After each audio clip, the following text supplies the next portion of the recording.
बाद स्वतंत्रता दिवस से पहले दिल्ली पर मंडराते खतरे की। वैसे तो हर साल 15 अगस्त पर दिल्ली और खास तौर पर लाल किला के आसपास सुरक्षा के पुख्ता इंतजाम रहते हैं, लेकिन इस बार और भी बड़े स्तर पर पूरी तैयारी की गई है। पूरी राजधानी को छावनी में तब्दील कर दिया गया है। चप्पे चप्पे पर सुरक्षाकर्मी मौजूद हैं।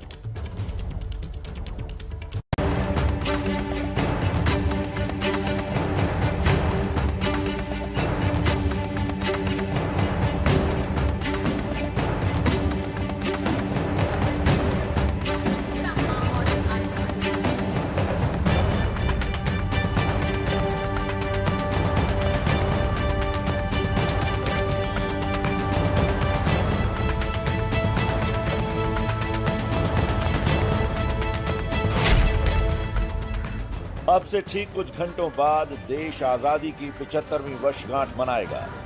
लाल किला की इसी प्राचीर से पीएम मोदी तिरंगा फहराएंगे और इस जश्न आजादी में कोई भी खलल न डाल सके, इसलिए पूरी दिल्ली को अभेद्य किले में तब्दील कर दिया गया है। स्वतंत्रता दिवस को लेकर अलग अलग तरह के इनपुट दिल्ली पुलिस को मिले, इसीलिए लाल किले के आसपास खास तैयारियां की गई। हवाई हमले को लेकर अलर्ट है, इसलिए लाल किला के चारों ओर 9 एंटी ड्रोन राडार भी तैनात किए गए। फेस रिकॉग्निशन वाले 300 सीसीटीवी कैमरे लगाए गए हैं ताकि हर चेहरे का ब्यौरा रखा जा सके। सिर्फ लाल किले की सुरक्षा में 5000 जवानों की तैनाती की गई है। इसके अलावा राष्ट्रीय समारोह के दौरान दिल्ली में 40,000 से ज्यादा सुरक्षा कर्मी तैनात रहेंगे। एहतियात के तौर पर दिल्ली की सारी सीमाओं को जरूरत के हिसाब से या तो बंद कर दिया गया है या सुरक्षा कड़ी कर दी गई है। हर वाहन पर पैनी नजर रखी जा रही है, राष्ट्रीय समारोह की सुरक्षा में कोई कमी न रह जाए, इसलिए लाल किले की सुरक्षा में दिल्ली पुलिस के अलावा अर्धसैनिक बल, एनएसजी कमांडो और एसपीजी के जवान भी तैनात रहेंगे। लाल किले के आसपास में और पूरे दिल्ली में बॉर्डर्स पे जो भी आवश्यकता के अनुसार इंतजामात वहाँ पे किया गया है। किसी भी प्रकार का थ्रेट, ना कि वो जमीन से हो या ना वो आसमान से हो, इस प्रकार के थ्रेट परसेप्शन से निपटने के लिए हमारे कमांडो फोर्स की जगह जगह तैनाती हुई है। कोई भी प्रकार का आतंकी गतिविधि या देश विरोधी गतिविधि, नेफारियस एक्टिविटीज को यहाँ पे घटित नहीं होने दिया जाएगा। लाल किले में दिल्ली पुलिस के टॉप लेवल अधिकारियों की एक हाई लेवल मीटिंग हुई, जिसमें सुरक्षा एजेंसियों को एक पुख्ता टेरर अलर्ट को लेकर खास दिशा निर्देश दिए गए। जानकारी के मुताबिक पुलिस की वर्दी में एंटी सोशल एलिमेंट और खालिस्तानी मूवमेंट से जुड़े संदिग्ध राजधानी में किसी बड़ी साजिश को अंजाम दे सकते हैं। महत्वपूर्ण सरकारी इमारतों में भी सुरक्षा बढ़ाई जाएगी, क्योंकि खुफिया इनपुट के मुताबिक कुछ देश विरोधी संगठन इन इमारतों पर झंडा लहरा सकते हैं। जानकारी के मुताबिक फिर से एक टूल किट के जरिए माहौल खराब किया जा सकता है। धार्मिक प्रतिष्ठानों पर पैनी नजर रखने को कहा गया है ताकि शरारती तत्व माहौल खराब ना कर सके। स्वतंत्रता समारोह जब तक खत्म नहीं हो जाता, तब तक ड्रोन, बलून और पतंग उड़ाने पर भी पाबंदी रहेगी। इसके अलावा लाल किला के मेन गेट पर बड़े बड़े कंटेनर लगाए गए हैं। दिल्ली पुलिस ने इस बार, ये आप सामने देख रहे हैं, जो कंटेनर की एक इमारत बना दी है। खास तौर से वो इसलिए लगाए गए हैं कि 26 जनवरी को जिस तरीके से किसान आंदोलन की आड़ लेकर उपद्रवियों ने लाल किले के अंदर प्रवेश किया था और फिर उत्पात मचाया था, वो चीज़ दोबारा से दोहराई ना जा सके, इसलिए सुरक्षा के एहतियात के तौर पर ये कंटेनर यहाँ पर लगाए गए हैं। कैमरा पर्सन प्रवीण दीक्षित के साथ अभिषेक रावत, एबीपी न्यूज़, दिल्ली। तो देखिए, 15 अगस्त के लिए तैयारियां पूरी हैं। चप्पे चप्पे पर सुरक्षा बलों की नजर है। दिल्ली, मुंबई, जम्मू और साथ ही श्रीनगर को लेकर अलर्ट भी जारी किया गया है कि आतंकी यहां पर गड़बड़ी फैला सकते हैं, और इसीलिए सुरक्षा की एक एक तैयारी बताने और दिखाने के लिए इन सभी जगहों से हमारे साथ हमारे रिपोर्टर से सीधा जुड़ रहे हैं। दिल्ली से अभिषेक रावत हमारे साथ हैं, जबकि श्रीनगर से आसिफ कुरैशी, जम्मू के सांबा सेक्टर से अजय बाचलू और मुंबई से सूरज ओझा भी हमारे साथ रहेंगे। सभी के पास एक एक करके चलेंगे, लेकिन अभिषेक, शुरुआत आपसे कर लेते हैं, क्योंकि दिल्ली में भी अलर्ट आतंकी हमले को लेकर, साजिश को लेकर जारी किया गया। किस तरह की तैयारियां हैं? देखिए, सुरक्षा में किसी प्रकार की कोई कमी नहीं है। दिल्ली पुलिस हो, चाहे अर्धसैनिक बल हो, एनएसजी हो या फिर एसपीजी हो, सभी ने लाल किले में जो समारोह स्थल है वहां पर अपनी तैनाती की हुई है। इसके अलावा हर 1 घंटे बाद यहाँ पर एंटी सबोटाज चेक किया जाता है, सिक्योरिटी चेक किया जाता है। मैं इस समय लाल किले के सामने चांदनी चौक पर मौजूद हूं और यहां पर आप सामने देख सकते हैं कि धार्मिक स्थलों की जो बात की जा रही थी, लाल मंदिर है, इसके ठीक पीछे गौरी शंकर मंदिर है, वहां पर एक बड़ी सी मचान बनाई गई है जहां पर स्नाइपर्स को तैनात किया जाएगा। इसके अलावा जितना भी जो ये मार्केट एरिया है चांदनी चौक का, सभी दुकानों को आज दोपहर 12 बजे के बाद से ही सील करने की प्रक्रिया शुरू कर दी जाएगी। जो 16 तारीख सुबह 10 बजे तक ये सभी मार्केट बंद रहेंगी। इसके अलावा जो मेट्रो स्टेशन हैं उनकी जो पार्किंग स्थल है, उनकी भी जो पार्किंग स्लॉट है, उन सबको आज सुबह 6 बजे से ही बंद कर दिया गया है, जो 15 अगस्त दोपहर 2 बजे तक पब्लिक के लिए बंद रहेंगे। इसके अलावा हमारी जो मेट्रो के अधिकारियों से बात हुई है, उनका ये कहना है कि अभी तक मेट्रो के परिचालन पर किसी प्रकार का कोई रोक नहीं रहेगी। अगर दिल्ली पुलिस की तरफ से सुरक्षा का कोई अलर्ट जारी किया जाता है तो उसी स्पेसिफिक मेट्रो स्टेशन को बंद किया जाएगा। वहीं अभी अगर मैं लाल किला आपको दिखाना चाहूंगा, ये आप देखिए जो कंटेनर लगाए गए थे अब उन्हें भी डेकोरेट तो देखिए सुरक्षा के कितने पुख्ते इंतजाम किए गए हैं, ये आपको अभिषेक लगातार दिखा रहे हैं दिल्ली से। तो सुरक्षा के इंतजाम सिर्फ लाल किला ही नहीं बल्कि लाल किला से लेकर लाल चौक तक पूरी तरीके से पुख्ता है और उसी का नतीजा है कि शुक्रवार को सुरक्षा एजेंसियों को एंटी टेरर ऑपरेशन में 3 बड़ी कामयाबी भी हासिल हुई, लेकिन खतरा अब भी पूरी तरीके से टला नहीं है। 15 अगस्त से ठीक पहले घाटी की जमीनी हकीकत पर तैयार एक स्पेशल रिपोर्ट हमारी आपको दिखाते हैं।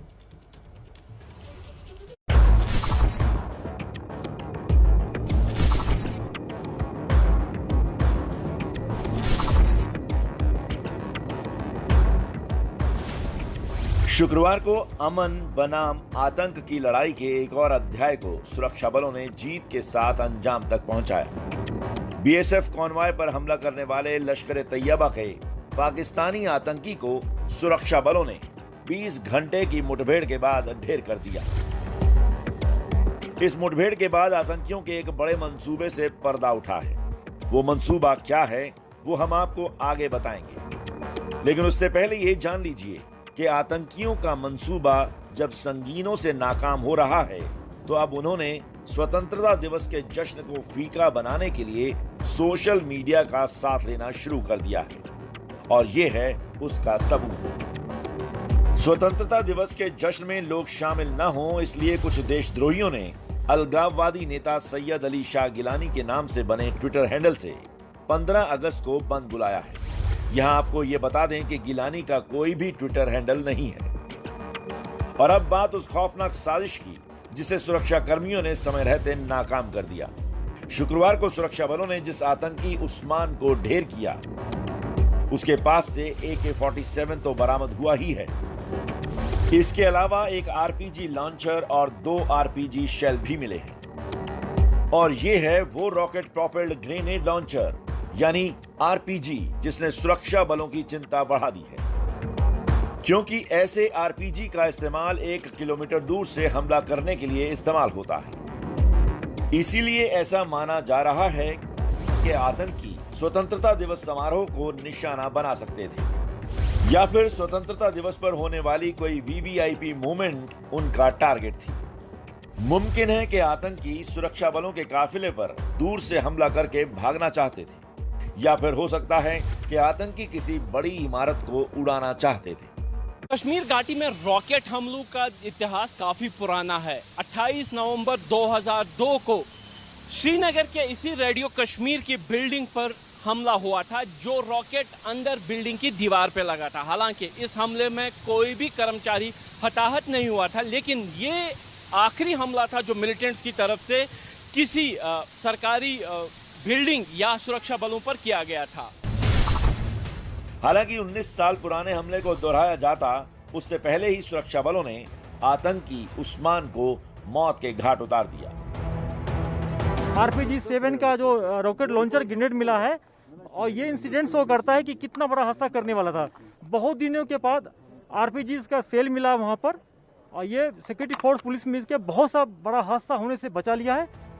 शुक्रवार को सुरक्षा बलों के लिए 3 बड़ी कामयाबियों का दिन रहा, क्योंकि एक तरफ आतंकी उस्मान को ढेर करके जवानों ने RPG जब्त की, तो वहीं किश्तवाड़ से पुलिस, आर्मी और CRPF ने ज्वाइंट ऑपरेशन में मुजम्मिल हुसैन नाम के एक आतंकी को जिंदा गिरफ्तार किया। वहीं डोडा के जंगलों में आतंकियों के छुपाए हथियारों के बड़े जखीरे को भी सुरक्षा बलों ने ढूंढ निकाला। स्वतंत्रता दिवस के ठीक पहले 3 सफल ऑपरेशंस ने बड़े खतरे को टाल दिया है। हालांकि सोपोर में आतंकी बम हमले को अंजाम देने में कामयाब रहे। इस हमले में 3 सीआरपीएफ जवान और एक नागरिक को मामूली चोट आई है। इलाके में सुरक्षा बल अब भी सर्च ऑपरेशन चला रहे हैं और बहुत मुमकिन है कि हमलावर देर सवेर ढेर कर ही दिया जाएगा। पिछले कुछ सालों से घाटी में सुरक्षा बलों ने आतंक के खिलाफ अभियान को तेज कर दिया है। उसी का नतीजा है कि या तो आतंकी दबोचे जा रहे हैं या ढेर किए जा रहे हैं। मतलब साफ है कि घाटी में अमन के खिलाफ जो आंख उठाएगा उसका अंत निश्चित है और यही अंतिम सत्य है। और रही बात स्वतंत्रता दिवस की, तो वह हर साल की तरह गाजे बाजे के साथ मनाया जाएगा।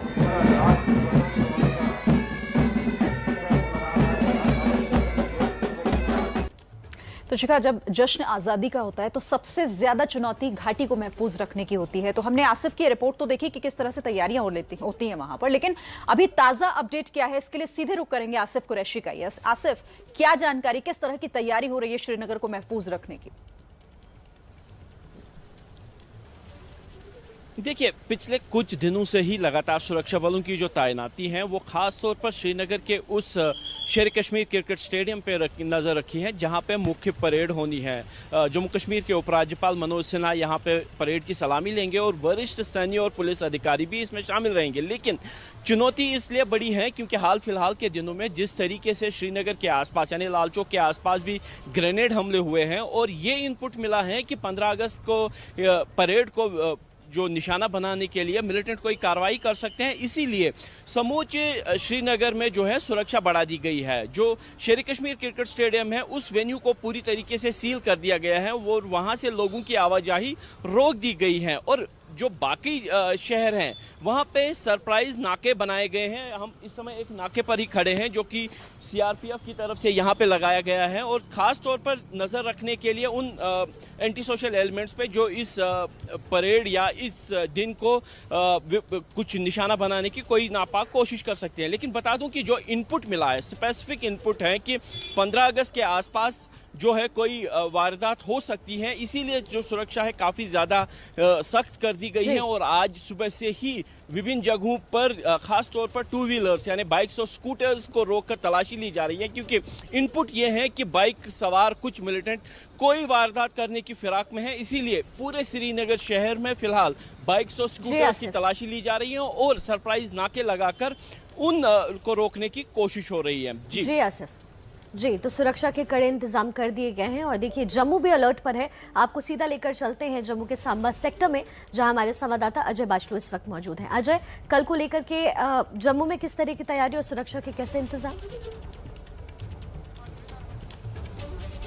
देखिए शिखा, अगर जम्मू की बात करूं तो जम्मू में अहम कामयाबियां मिली हैं सुरक्षा बलों को। अगर किश्तवाड़ की बात करूं तो किश्तवाड़ में मुजम्मिल नाम के एक आतंकी को, हिजबुल के आतंकी को सुरक्षा बलों ने गिरफ्तार किया है। वहीं डोडा के जंगलों से हथियारों और गोला बारूद का जखीरा, बड़ा जखीरा बरामद किया है सुरक्षा बलों ने। तस्वीरें आप इस समय लाइव देख रहे हैं जम्मू और सांबा बॉर्डर की, जहां पर लगातार सुरक्षा बल किस तरह से निगरानी बनाए हुए हैं। दरअसल शिखा, ये इलाका इसलिए भी महत्वपूर्ण हो जाता है क्योंकि जम्मू एयरफोर्स स्टेशन के बाद जो लगातार ड्रोन साइटिंग्स हो रही हैं वो इसी जम्मू सांबा बॉर्डर पर हो रही हैं। यहीं पे कालूचक, रत्नूचक के वो अहम मिलिट्री स्टेशंस है जहां पर ड्रोन को देखा गया है। और जम्मू कश्मीर पुलिस न सिर्फ जमीन पर इस तरह के सुरक्षा के इंतजाम कर रही है, बल्कि लगातार पिछले कुछ दिनों से ड्रोन के खतरे से निपटने के लिए भी सुरक्षा बलों ने व्यापक इंतजाम किए हैं। लगातार जम्मू कश्मीर पुलिस और जम्मू कश्मीर पुलिस का स्पेशल ऑपरेशंस ग्रुप यहां सड़कों पर है। यहां पर चप्पे चप्पे की तलाशी ली जा रही है, वाहनों की चेकिंग की जा रही है। और मेरे पीछे जो आप नाला देख रहे हैं, इस तरह के नालों पर भी लगातार सुरक्षा बलों की नजर है, क्योंकि ऐसे नाले ही आतंकियों के छिपने का बड़ा ठिकाना हो सकते हैं। तो ऐसे में इनपुट दरअसल यही है कि 15 अगस्त के आसपास आतंकी किसी बड़ी घटना को अंजाम दे सकते हैं और ये घटना सिर्फ जमीन से नहीं बल्कि हवा से भी हो सकती है, जिससे निपटने के लिए अब सुरक्षा बलों ने यहाँ व्यापक इंतजाम किए हैं। जमीन से लेकर हवा तक हर उस हरकत पर नजर रखी जा रही है जो 15 अगस्त की पर्व में खलल डाल सकती है। शिखा, बिल्कुल अजय, और देखिए जैसे कि हम बीते दिनों कई घटनाएं इससे जुड़ी हुई देख रही हूं, जैसे आपने जिक्र किया ड्रोन, या फिर जमीन पर ही देख लीजिए कई एनकाउंटर ऐसे हुए जो ये बता रहे थे कि साजिशें कितने बड़े लेवल पर हो रही हैं। तो ऐसे में चुनौती यहां पर बड़ी हो जाती है क्योंकि अब वक्त भी कम है और यहां सुरक्षा व्यवस्था को पुख्ता करना भी जरूरी है। जी बिल्कुल, सुरक्षा व्यवस्था को पुख्ता करना जरूरी है और यहाँ पर हौसला अफजाई करनी होगी सुरक्षा बलों की, जो लगातार न केवल पाकिस्तान की हर नापाक साजिश पर नजर रख रहे हैं बल्कि उस पाकिस्तान की साजिश को निस्तनाबूद भी कर रहे हैं। लगातार यहाँ पर सुरक्षा बलों के लिए चुनौतियां बहुत सारी हैं, क्योंकि लगातार हम पिछले कुछ दिनों से देख रहे हैं कि जहां एक तरफ आतंकी हमले तेज हो रहे हैं, कल ही हमने देखा जम्मू के राजौरी जिले में बीजेपी के एक नेता के घर पर ग्रेनेड हमला हुआ है, जहां पुलिस राजौरी में न केवल उन हमलावरों को ढूंढ रही है बल्कि राजौरी में इस तरह की कहीं दूसरी घटना ना हो, इसको भी सुनिश्चित किया जा रहा है। यहाँ पर एक तस्वीर में आपको दिखाना चाहूंगा, अगर आप इस तरफ देखेंगे, ये वो बड़ी चुनौती है जो सुरक्षा बलों के साथ है, क्योंकि मेरे पीछे ये जो हरा इलाका आप देख रहे हैं ये दरअसल एक नाला है और ऐसे ही करीब दर्जन भर नाले जम्मू से सीधा पाकिस्तान की तरफ जाते हैं। ये सांबा सेक्टर में एक नाला है और इन नालों की चप्पे चप्पे की जो है निगरानी करना, ये अपने आप में बहुत बड़ा चैलेंज है, क्योंकि इस समय यहाँ पर हरी घास है और इस घास के में आतंकियों के छिपने की बहुत ज्यादा आशंका रहती है। तो ऐसे में आप समझ सकती हैं कितनी बड़ी चुनौती है और इन सभी चुनौतियों से जम्मू कश्मीर पुलिस और सुरक्षा बल कितने बिल्कुल अजय, अच्छे तो तरीके सुरक्षा से के निपट कड़े रहे हैं। इंतजाम कर दिए गए हैं, पुख्ता इंतजाम है। चलिए अब आपको सीधे मुंबई लेकर चलते हैं, जहां से हमारे संवाददाता सूरज ओझा इस वक्त जुड़ रहे हैं। सूरज, मुंबई में किस तरह के इंतजाम और क्या कुछ अलर्ट है? शिखा, जैसे कि आपको पता है कि मुंबई का इतिहास क्या है, कई बार आतंकी हमले यहाँ हो चुके हैं। इन सारी चीज़ों को ध्यान में रखते हुए इस बार भी जो शहर है पूरी तरह से अलर्ट पर है। समुंदर, खास करके समुंदर के रास्तों से आतंकी आने की हमेशा से ही संभावना को नकारा नहीं जा सकता मुंबई में। इस वजह से जो मुंबई का जो समुद्री छोर है वहाँ की भी सुरक्षा काफ़ी बढ़ा दी गई है। इसके अलावा मुंबई में जो 94 पुलिस स्टेशन है वहाँ पर लोगों की छुट्टियां कैंसिल की हैं, ताकि 15 अगस्त और उसके कुछ दिनों पहले से ही मुंबई में जो चेकिंग्स हैं उसे बढ़ाई जा सके और हर एक सस्पिशियस गाड़ियों की जांच की जा सके। रात भर, पिछली आपको बता दें शिखा, जो पिछली रात है, रात भर शहर में चेकिंग्स हुई हैं। करीब 100-150 के करीब नाकाबंदी पॉइंट्स लगाए गए थे शहर में, ताकि हर एक गाड़ियों की बारीकी से जांच की जा सके। शिखा, बिल्कुल, ताकि किसी भी तरह की कोई कोर कसर यहाँ पर सुरक्षा व्यवस्था में शिखा ना रहे। दूसरी लहर के बाद अर्थव्यवस्था की इम्यूनिटी इतनी नहीं बढ़ी कि तय लक्ष्य पूरा हो जाए। एक रिपोर्ट देखिए। $5 ट्रिलियन इकोनॉमी, इसका सपना संजोया है। साल 2019 में भारत ने 5 साल के लिए $5 ट्रिलियन इकोनॉमी हासिल करने का लक्ष्य रखा था, लेकिन अब इस मंजिल तक पहुंचने में 1 से 2 साल का समय और लग सकता है। पूर्व मुख्य आर्थिक सलाहकार अरविंद विरमानी ने एबीपी न्यूज से खास बातचीत में बताया कि कोरोना की वजह से अर्थव्यवस्था की रफ्तार थमी है और $5 ट्रिलियन इकोनॉमी की राह में भी रोड़ा अटका है। 5 ट्रिलियन इकोनॉमी तो बनेगी, क्वेश्चन उसके टाइमिंग का है। तो मैं कहूँगा कि इसका इफेक्ट जो हुआ है, पैंडेमिक का इफेक्ट है, उससे तकरीबन 1 से 2 साल डिले हो गई है। केंद्र सरकार ने साल 2024-25 तक देश की अर्थव्यवस्था को 5 ट्रिलियन इकोनॉमी तक ले जाने का लक्ष्य रखा था, लेकिन पिछले साल कोरोना महामारी में देश की अर्थव्यवस्था ने भी गोते लगाने शुरू कर दिए थे। वित्त वर्ष 2020-21 में भारत की जीडीपी ग्रोथ -7.3% दर्ज की गई। वित्त वर्ष 2019-20 में भारत की जीडीपी ग्रोथ 4% रही थी। वित्त वर्ष 2021-22 के लिए तमाम एजेंसियों ने भारत की जीडीपी ग्रोथ का अनुमान 8 से 10% का जताया है। वहीं भारत को 2024-25 तक ही $5 ट्रिलियन इकोनॉमी का लक्ष्य पूरा करना है, तो जीडीपी ग्रोथ 22 से 25% तक करनी होगी। फिलहाल भारत की इकोनॉमी $2.8 ट्रिलियन की है। भारत दुनिया में 5वें नंबर पर है। अमेरिका, चीन, जापान और जर्मनी ही भारत से आगे है। कोरोना की दूसरी लहर के बाद भारत की अर्थव्यवस्था पटरी पर लौट रही है। देश ने अगर सावधानी से कोरोना की तीसरी लहर पर काबू पाया तो जान भी बचेगी और माल भी बढ़ेगा।